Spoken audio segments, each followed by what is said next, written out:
اگر کوئی خود کو سید کہتا ہے تو کیسے معلوم ہوگا کہ وہ سید ہے؟ ہاں جی شاہ جی، بٹ صاحب کو کیسے پتا چلے گا کہ آپ سید ہیں؟ بھئی ڈی این اے ٹیسٹ کروائیں، اس وقت تو یہی ہو سکتا ہے، لاکھوں روپیہ لگتا ہے، اور اس ڈی این اے ٹیسٹ نے تو بڑی بڑی ہستیوں کو مشکوک کر دیا ہے۔ ہاں، پہلے تو سنی سنائی بات تھی، ہمارے جو پنڈی والے بھائی ہیں نا علی اللہ حسن نقوی صاحب، انہوں نے مجھے یہ بات کی تھی کہ عبد القادر جیلانی کا ڈی این اے حضرت علی سے یا امام حسن حسین سے نہیں مل رہا، ان کا سید ہونا کوئی ثابت نہیں ہو رہا۔ السلام علیکم ورحمۃ اللہ وبرکاتہ۔ اللہ سے دعا کرتے ہیں کہ آپ لوگ خیریت سے ہوں گے۔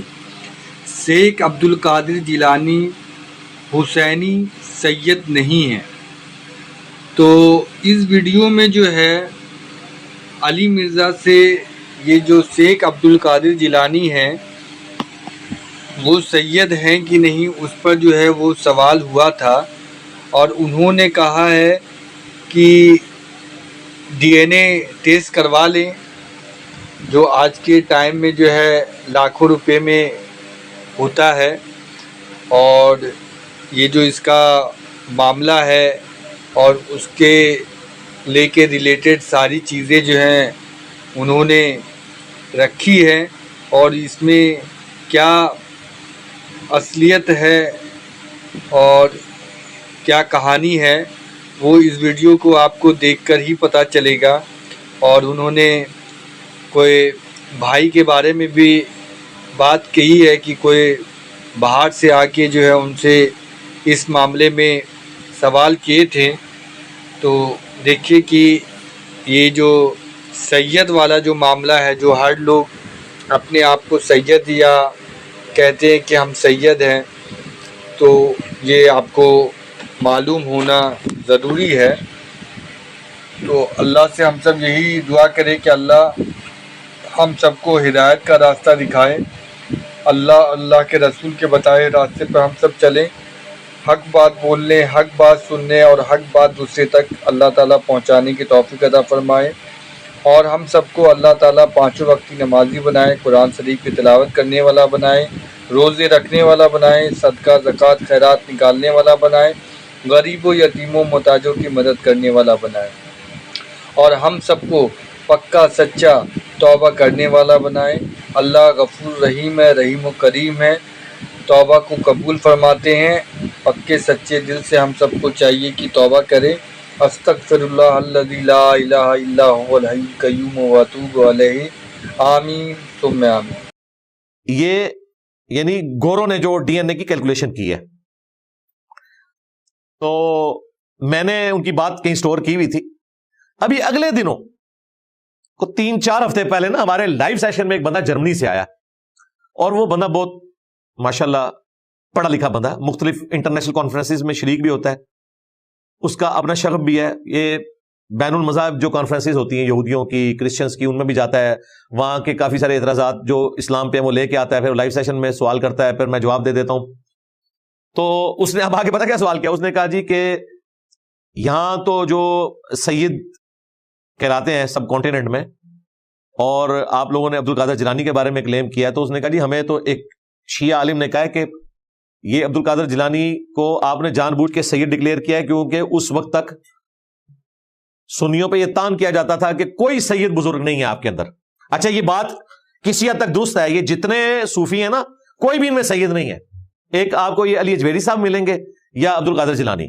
عبد القادر جیلانی کے جو اپنے پیر ہیں، ان کے اپنے پیر پھر اس طریقے سے عبد الواحد، پھر اس کے پیچھے جنید بغدادی، ابو بکر شبلی، معروف کرخی، داؤد تائی، حبیب العجمی، یہ سب غیر سید ہیں۔ وہ کہتے ہیں جی یہ ایک ٹوٹل پورا کیا گیا کہ بھئی چلو، لوگ تانا دیتے تھے شیعہ کہ جی کوئی سید تمہارے اندر نہیں ہے، آل رسول کوئی نہیں ہے، تو انہوں نے کہا ٹھیک ہے جی عبد القادر، یہ ان کا کہنا۔ اچھا، پھر انہوں نے کہا جی کہ یہ ڈی این اے والا بھی ایشو وہ کہہ رہے ہیں کوئی نہیں مل رہا۔ اچھا، اب آپ سوچ رہے ہوں گے ڈی این اے انہوں نے کہاں سے نکالا ہے سیدوں کا؟ جو نسل در نسل سید چل رہے ہیں نا یمن کے، جو آج بھی اسی طریقے سے رہتے ہیں، بخاری مسلم میں اہل یمن کے لیے حضور کی دعائیں ہیں، جہاں سے وہ ویسے کرنی ہے۔ وہ قبائل آج بھی زیدی ہیں، جو یہ حوثی قبائل جن کو آپ کہتے ہیں نا، جن کا کنفلکٹ چل رہا ہے سعودی عرب کے ساتھ، جس کو آپ سنی شیعہ کنفلکٹ کہتے ہیں، وہ سنی شیعہ کنفلکٹ نہیں ہے، زیدی وہ گروہ ہے جن کو سنی کہتے ہیں یہ شیعہ، اور شیعہ کہتے ہیں وہ سنی ہے، اس لیے کہ وہ حضرت ابوبکر عمر کی خلافت کو بھی برحق مانتے ہیں، حضرت علی کو وہ افضل سمجھتے ہیں، لیکن تینوں خلفاء کا وہ احترام کرتے ہیں، پہلے تین کا، اور وہ وضو میں پاؤں دھوتے ہیں سنیوں کی طرح.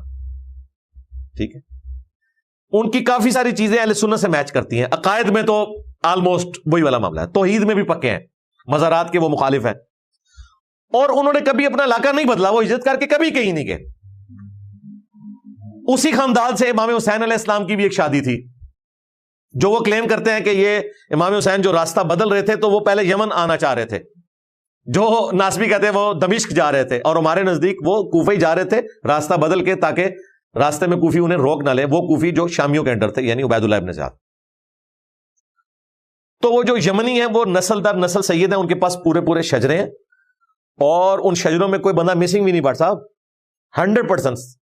اور وہ ان کے پاس، اور ان کا باقاعدہ ایک امیر ہوتا ہے، آج بھی ایک امیر ہے، اس کے بعد وہ مرنے سے پہلے اگلا امیر بنتا ہے، ان کا پورا سلسلہ جس طرح ان کا پیری مریدی کا چلتا ہے نا، ان کا پورا نسب چلتا ہے.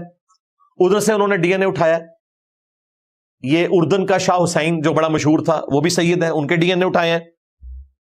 اس طرح انہوں نے پوری ایک ٹری ڈرا کیا، اور اس کے بعد وہ الٹیمیٹلی پہنچے ہیں کہ یہ جو چین ملتی ہے، یہاں پہ مولا علی کا ڈی این اے آتا ہے، یہاں پہ امام حسین کا آتا ہے، یہاں پہ نبی الاسلام کا ڈی این اے آتا ہے. جب وہ سارے خاندان ایک جگہ جمع ہو جاتے ہیں، حضرت ابراہیم علیہ السلام کا ڈی این اے کون سا بنتا ہے، وہ سارے خاندانوں سے اوپر کرتے کرتے جب انہوں نے وہ ساری چینز جمع کی ہیں نا، ان میں جو عبد القادر جیلانی کی اولاد ہونے کے لوگ دعوے دار ہیں، یا جس خاندان کا وہ ذکر کرتے ہیں وہاں بعد ہوا ہے، وہ تو کہتے ہیں اس طرح کا کوئی خاندان کبھی بھی ہجرت کر کے اس علاقے میں گئے ہی نہیں تھا.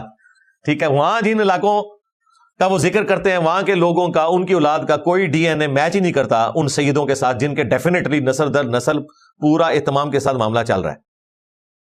تو وہ پھر کلیم کرتے ہیں کہ جی یہ عبد القادر جیلانی جو ہے یہ سید نہیں ہے، یہ بعد میں ان کو سید بنایا گیا تاکہ شیعہ کے اوپر روب ڈالا جائے کہ ہمارے اندر بھی سید موجود ہے. واللہ عالم. یہ میں نے کوئی ورڈک نہیں دی ہے، ہو سکتا ہے یہ بات درست ہو سکتا ہے یہ بات غلط ہو، لیکن اگر آپ کے سامنے کوئی بندہ اپنے آپ کو سید کلیم کر رہا ہے، آپ کو کوئی رائٹ نہیں پہنچتا کہ آپ اس کا ڈی این اے جا کے چیک کروانا شروع کر دیں. ظاہر ہے یہ ایک کوشش ہے، ابھی ایوالو ہوگی، ویسے آپ کروا بھی نہیں سکتے، لاکھوں روپیہ لگتا ہے. ہاں، یہ ہزاروں کی بھی گیم نہیں، ملینز کی گیم ہے، کیونکہ وہ ٹیکنالوجی بڑے کم لوگوں کے پاس ہے، تو وہ اپنا رقم لیتے ہیں. تو بہت جو ارب پتی لوگ ہیں نا، وہ چسکے کے لیے اپنا ڈی این اے چیک کرواتے ہیں. کئی لوگوں کے صحیح نہیں نکلے ہیں تو اس کے بعد ان کے لیے مسئلے بھی کھڑے ہو گئے ہیں. کئی لوگوں کے صحیح آئے ہیں تو وہ اب ناچتے پھر رہے ہیں کہ ہم تو ٹرو ابراہیمی ہیں، ہمارا ڈی این اے تو رسول اللہ کے ساتھ مل گیا، ہمارا ڈی این اے تو امام حسین کے ساتھ مل گیا. اس لیے یہ معاملہ جو ہے نا اس اعتبار سے ابھی مزید ایوالو ہو رہا ہے. آپ کے سامنے کوئی کلیم کرے کہ میں سید ہوں، اس سے شجرہ مانگنے کی کوئی ضرورت نہیں ہے. شجرے یار ہمارے پاس بھی سارے موجود نہیں ہیں، میرے پاس تو خیر یعنی 8-10 نسلوں تک ہوگا، اس کے پیچھے کا شجرہ نہیں ہوگا.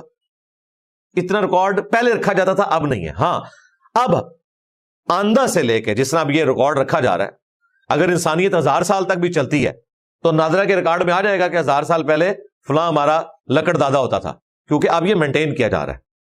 یہ اب ہو رہا ہے. آپ کے جو بزرگ بابے ہیں ذرا ان کو پوچھے نا، 80+ جو لوگ ہیں ان کو اپنا سن پیدائش بھی نہیں پتا ہوگا، اندازے سے شناختی کارڈ بنے ہوئے ہیں. تاریخیں تو چھوڑ دیں، سن بھی نہیں پتا. پہلے یہ ریکارڈ نہیں رکھے جاتے تھے، لوگ واقعات سے یاد رکھتے تھے کہ جب فلاں واقعہ ہوا تھا نا تو فلاں پیدا ہوا تھا. خود نبی اسلام کے بارے میں کہ آپ عام الفیل والے سال پیدا ہوئے، جس سال ہاتھی تباہ ہوئے تھے. تو ایکٹیویٹی سے یاد رکھا جاتا ہے کہ تو اب سن ہے. ہمارے جیلم میں بھی 1992 میں بہت بڑا سیلاب آیا تھا، جو ایک جیلم کی ہسٹری کا سب سے بڑا سیلاب تھا، بہت تباہی ہوئی تھی. اس سال بھی کئی لوگ پیدا ہوئے ہیں، تو وہ بچے یادگار ہیں کہ یہ سیلاب والے سال پیدا ہوئے سن. وہ 1992 تو ہم نے یاد رکھا ہوا ہے نا، تو جو سیلاب والے سال پیدا ہوئے ہیں نا، ان کی ماں نے اس کو سیلاب والے سال سے بھی یاد رکھا ہوا ہے. آج بھی یہ بینچ مارک رکھے جاتے ہیں، لیکن اب ریکارڈ موجود ہے. اب مستقبل میں کوئی اس طرح کا مسئلہ نہیں ہوگا. لہذا مہربانی کریں، اگر آپ کو کوئی سید کہتا ہے، اس کی شکل سیدوں والی نہیں ہے. یہ کہتے ہیں سید تو بھائی گورا چٹا اور اس طرح کا ہونا چاہیے. جس طرح کا آپ گورا چٹا ڈیمانڈ کر رہے ہیں نا، اس طرح کے اوریجنل سید بھی گورے چٹے نہیں تھے. عرب کے لوگوں کے رنگ اتنے سفید نہیں تھے جس طرح گوروں کے ہوتے ہیں. جس طرح ہم سب کانٹیننٹ کے لوگوں کے کلرز ہیں، اسی قسم کے کلر تھے.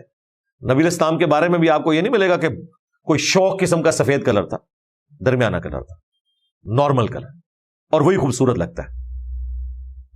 تو یہ جو آپ کو برائلر عربی آج کل نظر آ رہے ہیں نا، یہ برائلر عربی ہیں. اوریجنل والے عربی ابھی بھی جو بدو لوگ ہیں ان میں سے تو کئی ایسے ہیں جن کے رنگ ہم سے بھی زیادہ سانولے ہیں. ظاہر ہے وہ دھوپ میں رہتے ہیں یار، دھوپ میں رہنے والے لوگوں کی یہی حالت ہوتی ہے نا. ادھر سے دیکھیں کتنے لوگ یورپ امریکہ گئے ہیں، جب وہ 5 سال بعد آتے ہیں تو گورے چٹے ہوئے ہوتے ہیں. بندہ کہتے ہیں یار اس نئی چمڑی لگوا لی ہے، کوئی دوائی ایسی استعمال کی ہے. نہیں، ماحول کا اثر ہوتا ہے. ادھر رکھیں. اسی میں نے کہا تھا ان پیروں کو جو یہ ایسیوں میں پلے بڑے ہیں، ان سے آپ کچھ عرصہ مزدوری کرائیں. مزدوری نہیں، آپ ان کو صرف جون جولائی میں روڈ کے کنارے صوفے میں رکھ دیں کہ یہاں بیٹھ کے یہ تسبیح پھیرتے رہیں، تو ساری ان کی روحانیت، ساری ان کی نورانیت فارغ ہو جائے گی جو انہوں نے فراڈ مچایا ہوا ہے. تو اس لیے یہ ضروری نہیں ہے کہ کوئی شخص آپ کے کرائٹیریا پہ پورا اترے تو وہ سید ہوگا. اور یہ صرف سید کے لیے بات نہیں کر رہا. کوئی اپنے آپ کو راجا کلیم کرتا ہے، کوئی مغل کلیم کرتا ہے، کوئی ارائیں کہتے ہیں، تو بس ٹھیک ہے، جو چل رہی ہیں نارمس ان میں آپ نے ان کو ماننا ہے. اس میں جھگڑا کرنے کی ضرورت نہیں ہے.